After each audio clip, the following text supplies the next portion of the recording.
Right, hello guys. Top 5 pike rods here. Just going for a few of them. Ones which would be okay.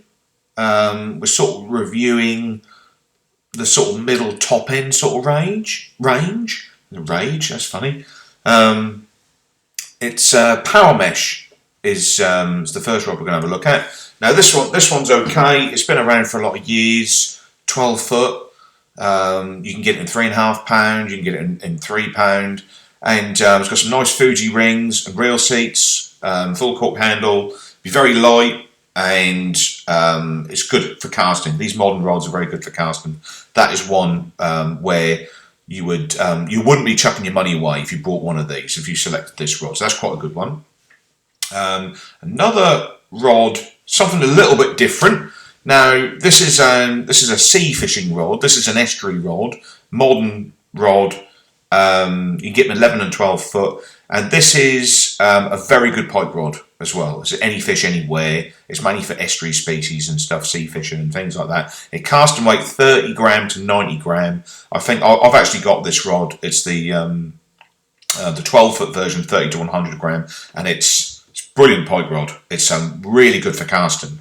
So if you're fishing off a still water where you need a bit of range, this is a good one. It's quite expensive though, £229.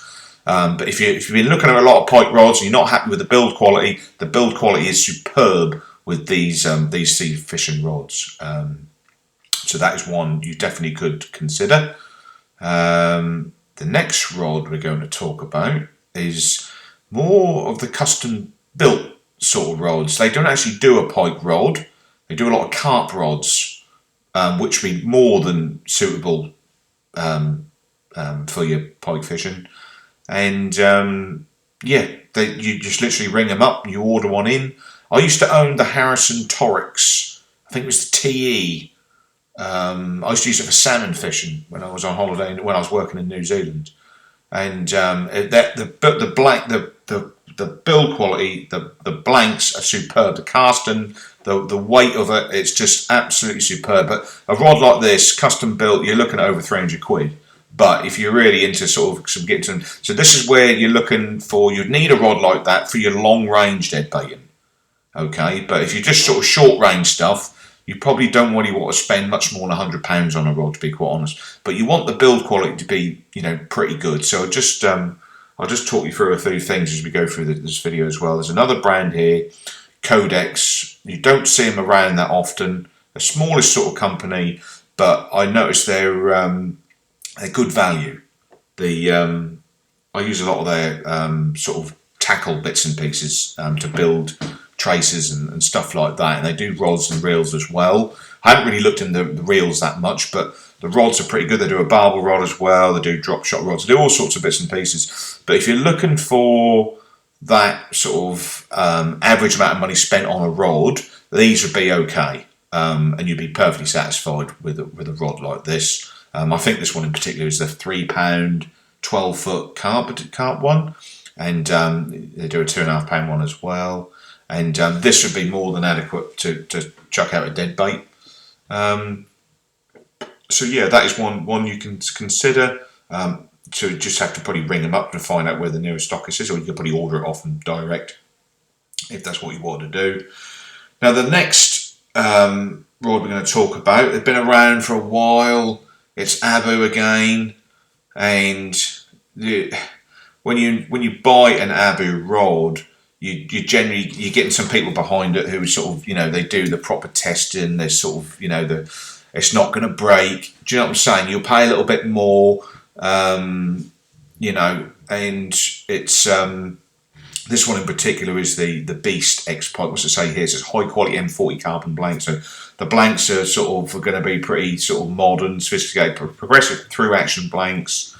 And it's got Fiji anti-tangle guides, so you've got some good quality components there, and it'll be good for casting, and you can't go wrong with a rod like that. It's a little bit on the pricey side, I would say, but you pay for what you get. You just have to push the boat out sometimes and just pay a little bit more. If you're paying £100, you might as well pay an extra £65 and get a better rod, in my opinion. That's how my mind works.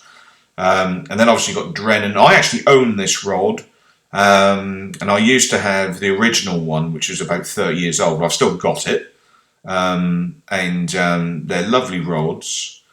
This one in particular is it's very stiff, and it's got, you notice it's got 15 pound to 18 pound mono required, and I wouldn't use lighter than that because you just want to use the recommended because it's a very stiff rod. It's designed for casting really in still waters, they're designed for pike fishing. I wouldn't use it for anything else. I'm not sure if they could cope with a lot of like heavy spinning and stuff like that. I'm talking about spinning with like 60 gram, 90 gram sort of lures and stuff like that. But they're designed for dead baiting. So that's what these rods are designed for.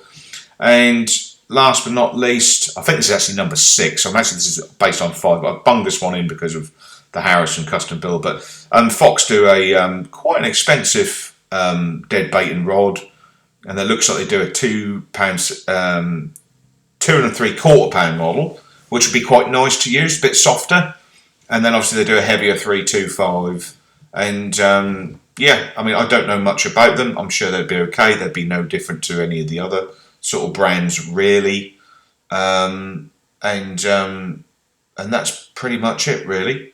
So there's some different selection. They're all, the rods we're looking at here, they're all in the same sort of bracket. They're all the same price mould, really. You can get some 50, 60 pound sort of rods, but I would steer clear of it. I would pay more.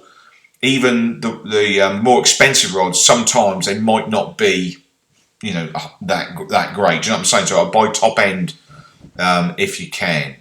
And all right, thanks for watching. I'll see you later.